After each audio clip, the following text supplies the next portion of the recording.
Shalom Bapak Ibu Saudara-saudaraku yang terkasih dalam Tuhan Yesus Kristus. Selamat malam, salam sejahtera bagi kita semua, dimanapun saudara-saudara berada. Selamat berjumpa kembali di Renungan Kristen pada malam hari ini. Kiranya kekuatan dan sukacita oleh Roh Kudus melimpah dalam hati dan kehidupan saudara semua. Dan semoga saudara semua dalam keadaan sehat selalu. Pada malam hari ini, sebelum kita mendengarkan renungan firman Tuhan, mari terlebih dahulu kita berdoa. Terima kasih Tuhan Yesus yang baik, Engkau Bapa yang ajaib dan mulia, Engkau Allah yang kudus, Bapa di dalam kerajaan surga. Kami mengucap syukur Tuhan, oleh karena pertolongan-Mu di sepanjang hari. Kami boleh dimampukan Tuhan, untuk melewati hari ini, melakukan tugas dan tanggung jawab kami, mengerjakan segala aktivitas kami, dengan pertolongan Tuhan. Saat ini ya Tuhan, kami hendak mendengarkan firman-Mu. Berilah pengetahuan, dan bimbinglah kami umat-Mu ini, agar apa yang Engkau firmankan, dapat bekerja sesuai kehendak-Mu. Bukalah hati dan pikiran kami, untuk mendengar dan menerima firman-Mu. Kiranya firman-Mu ini dapat kami lakukan di dalam setiap kehidupan kami dan menjadi berkat bagi hidup kami. Berbicaralah ya Tuhan, kami sudah siap menerima firman-Mu. Dalam nama Tuhan Yesus Kristus kami berdoa. Amin. Bapak Ibu Saudaraku yang terkasih, ayat renungan kita pada malam hari ini terdapat dalam kitab 2 Korintus pasal 5, ayat 9 dan 10 yang berkata demikian. Sebab itu juga kami berusaha, baik kami diam di dalam tubuh ini, maupun kami diam di luarnya, supaya kami berkenan kepadanya. Sebab kita semua harus menghadap tahta pengadilan Kristus, supaya setiap orang memperoleh apa yang patut diterimanya, sesuai dengan yang dilakukannya dalam hidupnya ini, baik ataupun jahat. Bapak Ibu Saudaraku yang diberkati Tuhan, banyak tulisan Paulus yang lebih bersifat individual. Artinya, apa yang dia tulis mewakili dirinya sendiri. Tetapi di dalam 2 ayat ini, Paulus bukan hanya mewakili dirinya sendiri saja, melainkan juga mewakili orang-orang tertentu yang bisa dipastikan merupakan orang-orang yang dikenal baik oleh Paulus, yaitu tentu saja para sahabat-sahabat atau rekan seperjuangannya. Dia katakan kami, bukan saya. Jadi Paulus melihat bukan hanya dirinya sendiri yang bisa berkenan, tapi juga orang-orang di sekitarnya yang berusaha untuk berkenan kepada Allah. Tentu kita yang hidup di zaman yang berbeda, tetapi bagian dari tubuh Kristus juga dapat menjadi bagian dari komunitas orang-orang yang bisa berkenan. Dengan demikian, kita optimis dapat mencapai kehidupan sebagai anak-anak kesukaan Bapa yang hidup berkenan kepada Allah. Kehidupan Rasul Paulus dapat menjadi standar normal kehidupan orang percaya. Keselamatan adalah usaha atau proses dikembalikannya manusia ke rancangan Allah sempurna. Dalam hal ini, keselamatan adalah suatu hal yang harus diperjuangkan dengan sungguh-sungguh. Kesungguhan memperjuangkan keselamatan ini bukan terletak pada pengadaan akses keselamatan. Kita hanya diselamatkan oleh dan melalui Tuhan Yesus Kristus. Kebaikan sebesar apapun tidak dapat menyelamatkan manusia tanpa korban Yesus di kayu salib. Namun setelah Yesus berkorban, manusia harus memperjuangkan pengembalian dirinya kepada rancangan semula Allah. Karakter yang semakin diubahkan menuju keserupaan dengan Kristus adalah pengembalian manusia kepada rancangan semula. Sebab sosok Yesus adalah sosok dengan karakter ideal yang diingini oleh Allah untuk manusia kenakan sejak di Taman Eden. Namun karena manusia gagal memilih yang benar, karakter manusia yang ideal seperti Yesus belum pernah terwujud sampai pada hadirnya Tuhan di muka bumi sebagai manusia untuk memberi teladan dan menebus dosa manusia. Pemugaran kembali karakter manusia menjadi seperti Yesus merupakan isi dari keselamatan. Keselamatan ditinjau dari sisi manusia adalah sebuah proses yang harus diusahakan dengan serius. Harus ada dua pihak yang aktif, yaitu pihak Tuhan, tentu diwakili oleh atau dengan Roh Kudus, dan pihak kita, manusia, yang merespon penggarapan Tuhan ini. Oleh sebab itu, keselamatan adalah momen manusia dikembalikan ke rancangan Allah, di mana rancangan semula itu adalah manusia harus segambar, serupa dengan Allah. Tuhan Yesus mengemukakan dengan kalimat sempurna seperti Bapa. Paulus mengemukakan dengan kalimat serupa dengan Yesus. Petrus menulis, agar kita kudus seperti Bapa, yang juga kudus. Juga di dalam teks lain dikatakan, hidup tidak bercacat, tidak bercela. Kita harus yakin bahwa hal ini bisa dicapai, sebab Tuhan tidak akan memberi perintah yang tidak dapat kita lakukan. Kalau orang memandang bahwa hidup suci, berkenan kepada Allah, atau menjadi anak kesukaan Allah, adalah sesuatu yang tidak bisa dicapai, berarti memandang atau menuduh Allah sebagai pembohong. Tanda yang nyata dari seseorang yang menjalani proses keselamatan dengan sungguh adalah menghasilkan perubahan yang nyata. Seseorang yang menempuh proses keselamatan pasti mengikuti jejak hidup Tuhan selama ia hidup di muka bumi ini yang tertuang dalam Injil. Dengan demikian, dari hari ke hari, ada perubahan nyata yang terlihat dalam perkataan, cara mengambil keputusan, berhubungan dengan orang lain, mengendalikan emosi, dan sebagainya. Seseorang yang mengikuti jejak Tuhan dengan sungguh pasti akan memberi perubahan nyata pada hal-hal yang terlihat sampai yang tidak terlihat dalam hatinya. Tidak ada seorang pun yang dapat mengetahui apakah seseorang sungguh-sungguh mengikuti jejak Tuhan. Hanya Tuhan dan orang itu sendiri yang dapat mengetahui apakah ia menaruh kesungguhan mengikuti jejak Tuhan. Namun, tidak dapat dibantah, perlahan-lahan perubahan hidup dapat dicium atau diendus oleh setiap orang yang bersentuhan dengannya. Meskipun dapat dimanipulasi, namun mungkin selamanya seseorang dapat berpura-pura berubah. Kesungguhan setiap orang dapat dirasakan seiring dengan berjalannya waktu.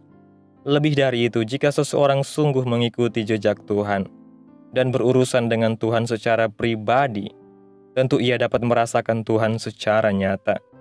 Ia dapat mengetahui bagaimana penilaian Tuhan terhadap dirinya. Dengan kata lain, ia dapat memastikan keselamatannya secara pribadi. Keselamatan pada akhirnya bukan hanya diyakini, melainkan dialami olehnya. Semua ini dapat terjadi ketika kita sungguh mengarahkan kehendak kita untuk mengikuti jejak Tuhan. Bapak Ibu Saudaraku yang terkasih, ayat dalam 2 Korintus pasal 5 ayat 9 dan 10 ini mengingatkan kita akan dua hal penting yang seharusnya menjadi pusat perhatian dalam hidup orang percaya, yaitu hidup yang berkenan kepada Allah dan kesadaran bahwa semua manusia akan menghadap tahta pengadilan Kristus. Kedua hal ini seharusnya membuat kita tidak hidup dengan asal-asalan, tetapi penuh dengan kesungguhan, kehati-hatian, dan penundukan diri kepada kehendak Tuhan. Rasul Paulus memberi teladan bahwa hidup berkenan bukanlah hal yang mustahil dicapai, tetapi adalah sesuatu yang diperjuangkan dengan serius, dengan pertolongan Roh Kudus, dan kesadaran bahwa hidup ini adalah kesempatan untuk kembali kepada rancangan Allah yang sempurna. Keselamatan bukanlah sekedar status yang kita terima secara pasif, melainkan suatu proses aktif yang membawa kita kepada transformasi hidup yang nyata. Kita dipanggil untuk mengalami perubahan karakter dari manusia lama kepada manusia baru yang serupa dengan Kristus. Ini bukan pekerjaan yang selesai dalam sehari dua hari, melainkan proses seumur hidup. Tetapi kabar baiknya adalah Tuhan turut bekerja di dalam kita melalui Roh Kudus untuk menjadikan kita pribadi yang berkenan di hadapannya. Tuhan tidak pernah memanggil kita untuk sesuatu yang mustahil. Ketika Ia berkata, "Hendaklah kamu sempurna sama seperti Bapamu yang di sorga adalah sempurna, atau hendaklah kamu kudus, sebab aku kudus, maka perintah ini disertai dengan kasih karunia dan kuasa ilahi, agar kita bisa mentaatinya. Maka jika hari ini kita hidup dengan kehausan untuk menyenangkan Tuhan, dan kita sungguh-sungguh merespon panggilan keselamatan ini dengan tekun dan tulus, maka kita tidak sedang berjalan sia-sia. Bahkan lebih dari itu, kita sedang mempersiapkan diri untuk menyambut hari saat kita semua akan berdiri di hadapan tahta Kristus dan mendengar kata-kata yang terindah, yaitu, "Baik sekali perbuatanmu itu, hai hambaku yang baik dan setia." Mari kita tidak hidup sebagai orang yang hanya puas dengan pengetahuan rohani semata, atau mengandalkan status lahiriah sebagai orang Kristen. Tetapi marilah kita hidup dalam pembaharuan setiap hari, mengejar keserupaan dengan Kristus, dan hidup berkenan kepadanya, karena pada akhirnya, inilah satu-satunya yang akan diperhitungkan ketika kita menghadap tahta pengadilan kelak. Amin. Tuhan Yesus memberkati. Demikianlah renungan firman Tuhan pada malam hari ini. Biarlah menjadi berkat bagi saudara yang mendengarkan. Dan untuk menutup renungan pada malam hari ini, mari kita berdoa. Terima kasih Bapa di dalam kerajaan sorga. Terima kasih Allah yang kekal dan kudus. Terima kasih Bapa yang baik. Di dalam nama Tuhan Yesus Kristus, kami bersyukur atas pertolongan-Mu, penyertaan-Mu, juga atas kasih dan berkat-Mu dalam kehidupan kami. Kami berbahagia dan bersyukur atas kebaikan Tuhan dalam hidup kami. Terima kasih Tuhan buat penyertaan-Mu di sepanjang hari yang telah kami lewati ini. Hingga pada malam hari ini, kami boleh bersyukur lagi di hadapan Tuhan melalui doa dan renungan pada malam hari ini. Terima kasih Tuhan buat firman-Mu hari ini, yang mengajari kami untuk hidup berkenan di hadapan-Mu, dan terus setia dalam proses keselamatan yang Engkau kerjakan dalam kehidupan kami, sehingga kami boleh merasakan kehadiran Tuhan nyata dalam kehidupan kami. Bentuklah kami menjadi serupa dengan-Mu hari demi hari. Terima kasih Tuhan buat firman-Mu yang begitu indah. Tanamkan dalam hati kami masing-masing, dan mampukan kami untuk dapat melakukan firman-Mu sesuai dengan kehendak-Mu. Dan biarlah perkataan firman-Mu terus menyegarkan jiwa kami, menghidupkan hati yang lemah dan lesu, dan membangkitkan harapan dan kasih. Berkati umat-Mu Tuhan, yang sudah mendengarkan firman-Mu hari ini. Berkati di setiap saat, tempat dan kondisi hidup mereka, agar senantiasa selalu merindukan dan membutuhkan firman Tuhan sebagai pelita kebenaran yang memerdekakan dan penghiburan yang menguatkan. Ajarilah kami bahasa firman-Mu, dan bimbinglah kami untuk selalu hidup sesuai kehendak-Mu, agar kami selalu dekat kepada-Mu. Kiranya Engkau terus memberkati kehidupan kami, keluarga kami, sanak saudara kami, daerah tempat tinggal kami, bangsa dan negara kami, pemerintah-pemerintah kami. Biarlah semuanya dalam perlindungan-Mu ya Tuhan, dan jadilah sesuai kehendak-Mu yang terbaik dalam kehidupan kami. Hamba berdoa ya Tuhan, buat umat-umat-Mu yang sudah mendengarkan renungan pada malam hari ini, yang saat ini sedang mengalami sakit penyakit, pergumulan masalah, kebutuhan ekonomi. Kiranya Tuhan jamah kehidupan umat-umat-Mu, sembuhkan sakit penyakit mereka, pulihkan keadaan umat-umat-Mu, berkati perekonomian mereka, serta berikan jalan keluar dalam setiap pergumulan masalah yang umat-umat-Mu sedang hadapi. Dan ajarlah kami ya Tuhan, untuk selalu berharap dan percaya sepenuhnya hanya kepada Tuhan Yesus. Pada malam hari ini ya Tuhan, kami akan beristirahat dalam tidur kami. Tutup bungkus kami oleh kuasa-Mu. Hindarkan kami dari segala kecelakaan, mara bahaya, sakit penyakit, orang-orang jahat, kuasa-kuasa kegelapan, iblis, bencana-bencana alam, hal-hal yang tidak kami inginkan, Tuhan singkirkan, Tuhan jauhkan, Tuhan hancurkan, hanya di dalam nama Yesus. Kiranya Engkau sertai dan lindungi kami di sepanjang malam ini, sehingga kami boleh bangun besok pagi dengan tubuh yang sehat, kuat, serta diberkati Tuhan. Terima kasih Tuhan Yesus. Inilah yang menjadi doa kami. Mari sama-sama kita berdoa. Bapa kami. Bapa kami yang di surga, dikuduskanlah namamu, datanglah kerajaan-Mu, jadilah kehendak-Mu di bumi seperti di surga. Berikanlah kami pada hari ini makanan kami yang secukupnya, dan ampunilah kami akan kesalahan kami, seperti kami juga mengampuni orang yang bersalah kepada kami. Dan janganlah membawa kami ke dalam pencobaan, tetapi lepaskanlah kami daripada yang jahat.